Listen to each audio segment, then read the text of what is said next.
Hello friends, welcome to my channel. आपकी नज़रों ने समझा कि सेकंड एपिसोड में आप देखते हैं दर्श नंदिनी को बचाता हुआ अपनी बाहों में पकड़ लेता है। तभी नंदिनी का ध्यान जाता है कि उसका टीवी नदी में गिरने वाला है और वो चिल्लाकर बोलती है, अरे मेरे 11,000 का टीवी। और दर्श उसकी बात सुनकर टीवी को संभाल के पकड़ लेता है। फिर दर्श अपनी डिजिटल वॉच की हेल्प से डायरेक्शन का पता लगाता है और नाव को बवंडर से निकालने की कोशिश करता है और थोड़ी ही देर में वो नाव को बवंडर से दूर ले जाता है। और नंदिनी भगवान का शुक्रिया अदा करती है और कहती है, अच्छा हुआ आपने हमें यहाँ से बाहर निकाल लिया। वैसे मैं डरती तो नहीं हूँ, पर अगर इस सामान को कुछ हो जाता तो मैं अपनी बहन के ससुराल में क्या मुँह दिखाती।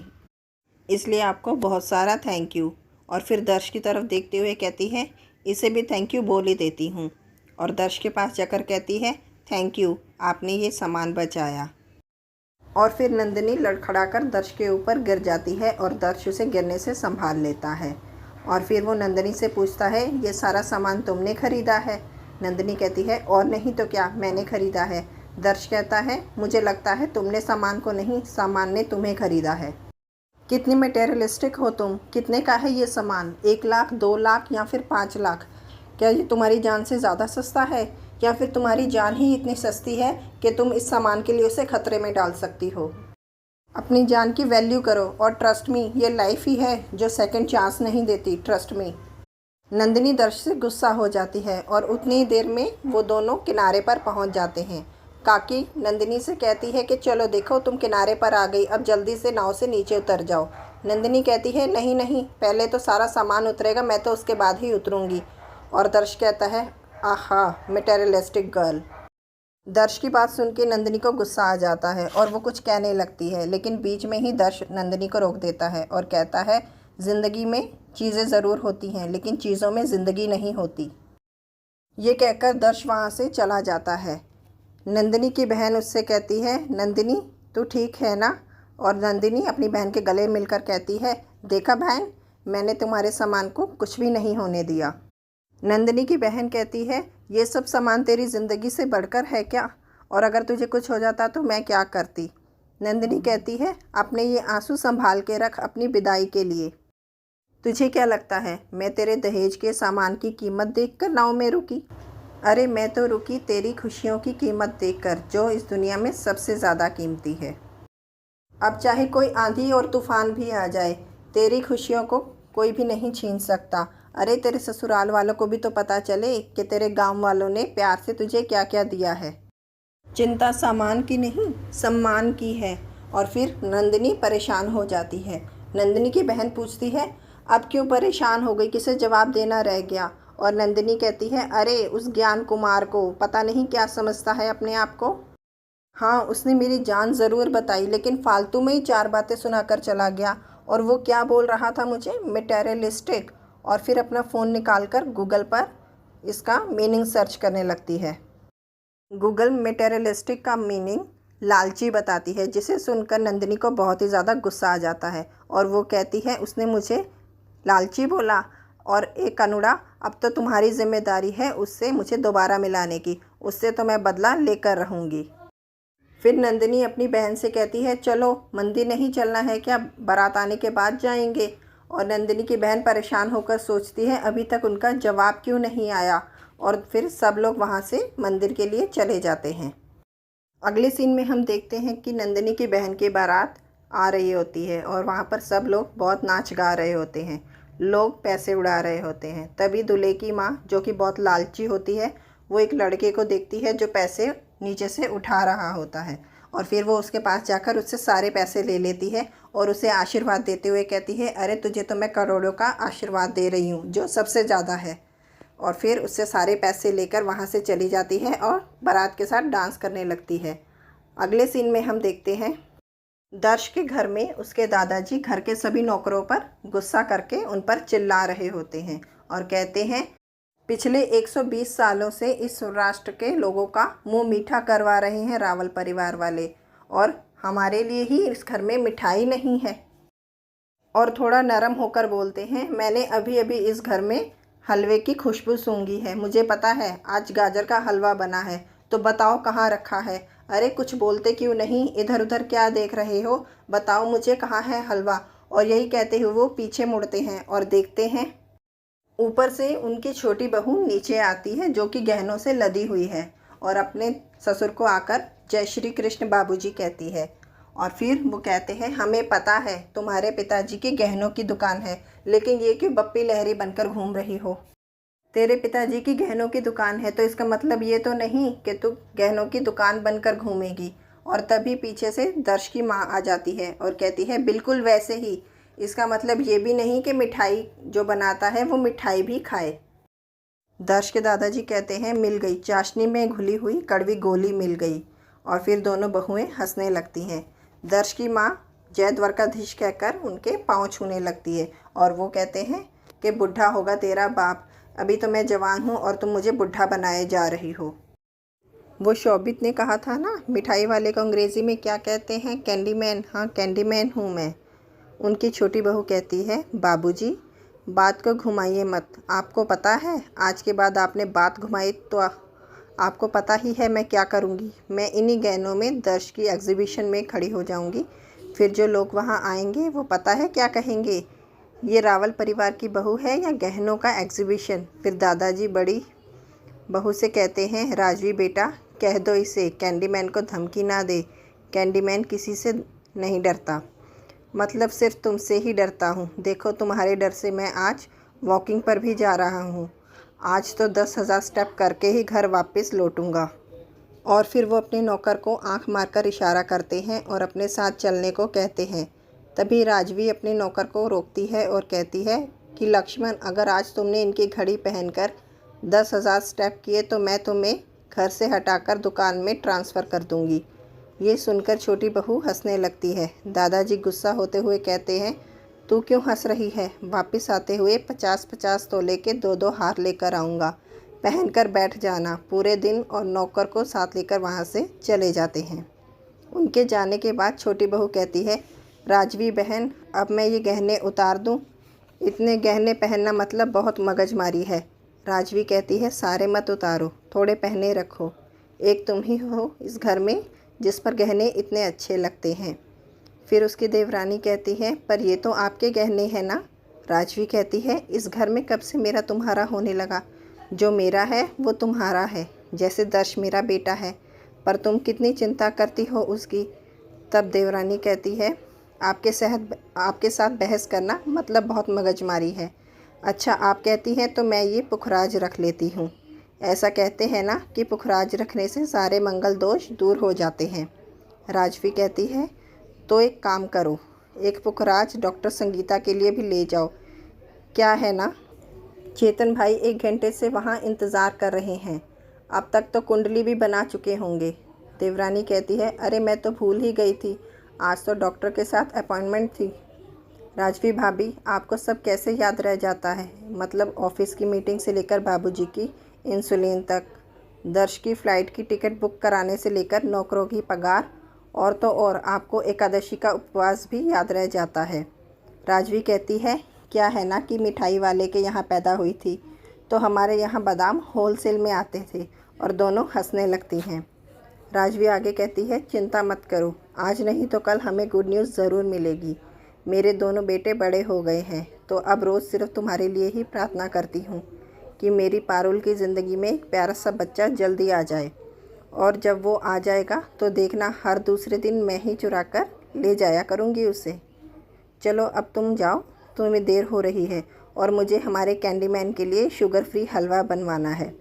पारुल कहती है जी अभी जाती हूँ और वहाँ से चली जाती है। अगले सीन में हम देखते हैं बारात मंदिर में पहुँच जाती है। गांव वाले लड़के वालों का स्वागत करते हैं। दूल्हे की माँ कहती है कहाँ हैं लड़की वाले जो द्वारकाधीश दर्शन करने भी वक्त पर नहीं आ सकते। तभी नंदिनी सिर पर पगड़ी पहने और हाथों में आरती की थाली लेकर वहाँ आ जाती है। दूल्हे की माँ नंदिनी को वहाँ देखती है और कहती है अरे तुम क्यों पगड़ी पहनकर आ गई यहाँ ऐसे, तुम तो बांसुरी की बहन हो ना। नंदिनी वहाँ पर आकर उन्हें प्रणाम करती है और कहती है आज के दिन आप ऐसा समझिए जिसकी शादी हो रही है वो मेरी बहन नहीं बल्कि मेरी बेटी है। और अगर लड़के वालों के सामने लड़की वाले पगड़ी में ना आए तो बेइज्जती वाली बात हो जाएगी ना। दूल्हे की माँ कहती है, अरे वाह, तू तो बड़ी ही चालाक छोकरी है। अब क्या सच में इस झूठी मुट्ठी वाले ससुर के पाँव छूने पड़ेंगे मेरे बेटे को। नंदिनी कहती है, अरे कैसी बातें कर रही हैं आप भी। और दूल्हे को कहती है, पधारो वरराजा, और उसकी आरती उतारती है और टीका करने लगती है। तभी दूल्हे की माँ नंदिनी का हाथ पकड़कर रोक लेती है और कहती है, अरे ये रस्म तो लड़की की माँ करती है, अब तू लड़की की माँ भी बनेगी क्या। नंदिनी कहती है, काकी छोटी सी तो रस्म है, करने दीजिए ना, और अगर माँ ये रस्म करती तो आप क्या उन्हें भी मना करती। और फिर कहती है कि मैं धीरे से ही आपका नाक खींचूंगी, और दूल्हे का धीरे से नाक खींच देती है। और फिर सब गांव वाले मिलकर बारात का स्वागत करते हैं और दूल्हे को नोटों का हार पहनाते हैं। ये देखकर दूल्हे की माँ कहती है, अरे ये क्या, ये तो 10-10 के नोटों का हार है, अब इतना गरीब है क्या हम लोग। और दूल्हे के गले से हार निकालकर एक दूसरे लड़के को पहना देती है और नंदिनी से कहती है, क्या है ना, इसकी अभी अभी शादी हुई है, पर ये बहुत गरीब है और ऐसा अच्छा नहीं लगता ना हम लोगों को इतना छोटा सा हार। और ये सब देखकर नंदिनी थोड़ा ऑकवर्ड फील करने लगती है और फिर बात को संभालते हुए कहती है, अरे चलिए चलिए, अभी द्वारकाधीश के दर्शन करने हैं और फिर शादी के हॉल भी तो जाना है। अगले सीन में हम देखते हैं राजवी अपने घर में नौकरों को इंस्ट्रक्शंस दे रही होती है और उन पर गुस्सा करते हुए कहती है, ये क्या है, तुम्हें कहा था ना कि टेबल और चेयर की सेटिंग कैसे करनी है, यह कैसे काम कर रहे हो तुम लोग। अगर चलते चलते दर्शकों को चोट लग गई तो। तभी दादाजी वहाँ पर आ जाते हैं और कहते हैं, तुम टेंशन मत लो बहू, अब कैंडीमैन आ गया है। ये जो तुमने मुझे स्टेप गिनने वाली घड़ी लेकर दी है ना, अब तुम देखो कैसे मैं सब सेट करवाता हूँ। और फिर एक नौकर को अपने पास बुलाकर अपनी घड़ी पहनने के लिए देते हैं और कहते हैं, ये पहनकर इन टेबलों के बीच 20 स्टेप की दूरी सेट करो। और फिर राजवी उनकी तरफ देखते हुए हंसती है और कहती है, इसका मतलब अब 10,000 के आगे के स्टेप आप करने वाले हैं, वो नौकर नहीं। दादाजी झेपते हुए कहते हैं, हाँ नहीं तो क्या, जिसकी घड़ी उसके स्टेप। और फिर राजवी को ध्यान बटाने के लिए कहते हैं, तुम्हें विपुल बुला रहा है, जाओ। और दूसरी तरफ विपुल अपने छोटे बेटे की पिक्स खींच रहा होता है। उनका बेटा कहता है, डैड आप मेरे ही डैड हो ना, मतलब कि घर में अवार्ड विनिंग फ़ोटोग्राफ़र है और आप ये कैसी फ़ोटो खींची है मेरी, इसमें तो मेरा सिर ही काट दिया आपने। विपुल कहते हैं, तो तेरी भी फ़ोटो लेनी थी क्या, मुझे लगा सिर्फ ट्रॉफ़ी की ही फ़ोटो लेनी है। तभी वहाँ राजवी आ जाती है और अपने बेटे से कहती है, कैमरा भी समझता है कि ट्रॉफ़ी उसी के हाथों में जचती है जिसने कमाया हो। अवार्ड हाथ में लेने का शौक़ है तो कुछ करते क्यों नहीं। उनका बेटा सॉरी बोलकर ट्रॉफ़ी रख देता है। विपुल राजवी से बात करने की कोशिश करता है लेकिन राजवी कहती है, दर्श अभी तक क्यों नहीं आया। और अपने छोटे बेटे से कहती है, तुमने उससे बात की, मैंने फ़ोन करने के लिए कहा था। और उनका बेटा कहता है, वो मैं डेकोरेटर से बात कर रहा था तो मैं। राजवी बीच में ही टोकते हुए कहती है, तुम भूल गए, तुम्हें जो भी काम दिया जाता है तुम वो भी भूल जाते हो, और गुस्से में वहाँ से चली जाती है। विपुल राजवी के पीछे जाने लगता है पर उसका बेटा उसे रोक देता है और कहता है, आप क्यों रोक रहे हैं उन्हें, 4 बातें सुनाने के चक्कर में 4 मिनट बात तो कर लेती हैं मुझसे। और आपको पता है ना कि वो गुस्सा क्यों है, वो एक्सप्रेस नहीं करती पर मुझसे बहुत प्यार करती हैं। और विपुल प्यार से अपने बेटे को छू लेता है। अगले सीन में हम देखते हैं दूल्हा अपनी माँ से कहता है, तुम बात बात में क्यों नुक्स निकाल रही हो। बा मैंने पहले ही कहा था मुझे कोई शोर शराबा नहीं चाहिए शादी में। तो लड़के की माँ कहती है, बेटा लड़की वालों को तो हमारा एहसान मानना चाहिए कि शादी की उम्र निकल जाने के बाद भी हमने उनकी लड़की का रिश्ता स्वीकार किया। वैसे तू तो जानता ही है, तेरी माँ सालों से लोगों की शादी पक्की करवा रही है, तेरे लिए तो मैं 20 साल की लड़की खड़ी कर देती। तो दूल्हा गुस्से में कहता है, मुझे कोई फ़र्क नहीं पड़ता कि मेरे गले किसे बांध रही हो और मेरी कौन सी उम्र है घर बसाने की। मैं तो बस इतना चाहता हूँ कि गुंजन को एक माँ मिल सके। कहाँ है गुंजन। और दूसरी तरफ गुंजन एक जगह बैठी होती है जहाँ नंदिनी की काकी आ जाती है और उससे पूछती है, अरे ढीकरा तुम यहाँ बैठी हो, तुम्हारी तो आवाज़ ही नहीं सुनी मैंने, तुम्हारा नाम क्या है। तभी वहाँ दूल्हे की माँ आ जाती है और काकी से कहती है, यही संस्कार तो दिए हैं मैंने अपनी बेटी को। अरे लड़की वही जिसका रसोड़े में हो 4 हाथ का काम और 4 लोगों के सामने हो मुंह पर लगाम। तभी गुंजन सबके सामने नागिन सॉन्ग पर एक सेक्सी डांस करने लगती है और यह देखकर दूल्हे की माँ यानी कि गुंजन की दादी घबरा जाती है और मन ही मन गुंजन पर गुस्सा करने लगती है। गुंजन के पिता को भी बहुत ही ज़्यादा शर्म आती है। तभी काकी दूसरी औरतों के साथ मिलकर दूल्हे की माँ को ताना सुनाती हैं और नंदिनी भी ढोल बजाने लगती है। काकी दूल्हे की माँ से कहती है, देखा हमारी नंदिनी कितना अच्छा ढोल बजाती है। वैसे देखा जाए तो संपत्ति के नाम पर इसके पास एक गाय है जो रोज़ का 20 लीटर दूध देती है। अब ये जिसके घर भी जाएगी उसके घर में तो बस लक्ष्मी की बरसात होगी। यह सुनकर दूल्हे की माँ के मन में लालच आ जाता है और वो दूध और उससे होने वाली कमाई का हिसाब लगाने लगती है।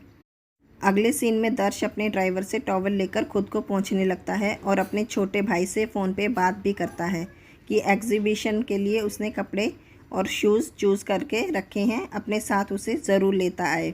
तो उसका भाई कहता है, भाई ये रिस्पॉन्सिबिलिटी आप मुझे मत दीजिए वरना कोई ना कोई गड़बड़ ज़रूर हो जाएगी। वैसे भी आपके पास 15 जोड़ी वाइट जूते हैं। तो दर्श मजाक करते हुए कहता है, तो ठीक है, तुम्हें जो भी पसंद ना आए वही शूज़ लेकर आना, वही सबसे डैशिंग शूज़ होंगे क्योंकि तुम्हारी फ़ैशन की सेंस तो बिल्कुल ही बेकार है। दर्श का भाई कहता है, कितने बुरे हो भाई आप। वैसे मैंने फ़ंक्शन के लिए आपके वार्डरोब में ही डाका डाला है और जो मुझे पसंद नहीं आया वही पहना है। डैशिंग लग रहा हूँ मैं। और दूसरी तरफ मंडप में दूल्हा दुल्हन के पास बैठ जाते हैं और पंडित शादी की रस्में शुरू करने के लिए कहता है। दुल्हन दूल्हे से कहती है, आपने कुछ सोचा नंदिनी के बारे में? तो दूल्हा कहता है, बा ने मना कर दिया है। तो नंदिनी की बहन कहती है, पर नंदिनी गांव में अकेले कैसे रहेगी? तो दूल्हा गुस्से में कहता है, एक बार बा ने मना कर दिया ना तो बस। नंदिनी की बहन ये सुनकर परेशान हो जाती है। दूसरी तरफ लड़के वालों को दहेज का सामान दिखा रहे होते हैं। तभी एक आदमी थाल में बहुत सारी मिठाई लेकर दूल्हे की माँ और गुंजन को सर्व करता है। दूल्हे की माँ कहती है, अरे वाह, यह तो बहुत ही महंगे वाली मिठाई लगती है, रावल के यहाँ से मंगवाई है क्या? तभी वो आदमी कहता है, ये तो हमारी नंदिनी ने बनाई है। 25-26 तरह की मिठाई बना लेती है हमारी नंदिनी। मिठाई की दुकान डाल दे तो रावल वालों को फेल कर दे। एक बार फिर से दूल्हे की माँ के मन में लालच आ जाता है। गुंजन उससे पूछती है, बा आपके दिमाग में क्या चल रहा है? तो बा कहती है, मैंने गलती करती नवीन को मना करके। ये सामान तो 1 लाख से कम का नहीं लगता। सोने का अंडा देने वाली असली मुर्गी तो अब दिखी है। मैं सोच रही हूँ उस मुर्गी को अपने पिंजरे में बंद कैसे करूँ। और यही सोचते सोचते वो नंदिनी की तरफ देखने लगती है। अगले सीन में हम देखते हैं कि राजवी सोचती है, आज शायद फंक्शन में दर्श को उसकी लाइफ पार्टनर मिल जाए। शायद वो द्वारका में ही हो और दर्श की शादी हो जाए। दूसरी तरफ मंडप में शादी की रस्में चल रही होती हैं। तभी दूल्हे की माँ आकर शादी को रोक देती है, जिसे देखकर सब हैरान हो जाते हैं। यहीं पर एपिसोड ख़त्म हो जाता है। अगर आपको ये वीडियो पसंद आया हो तो मेरे चैनल को लाइक ज़रूर कीजिए, साथ ही साथ मेरे चैनल को सब्सक्राइब कर लीजिए और नोटिफिकेशन बेल पे क्लिक करना बिल्कुल मत भूलेगा, ताकि कोई भी न्यू वीडियो आपसे मिस ना हो। अगली बार फिर मिलेंगे न्यू अपडेट के साथ। तब तक आप मेरे चैनल से जुड़े रहें।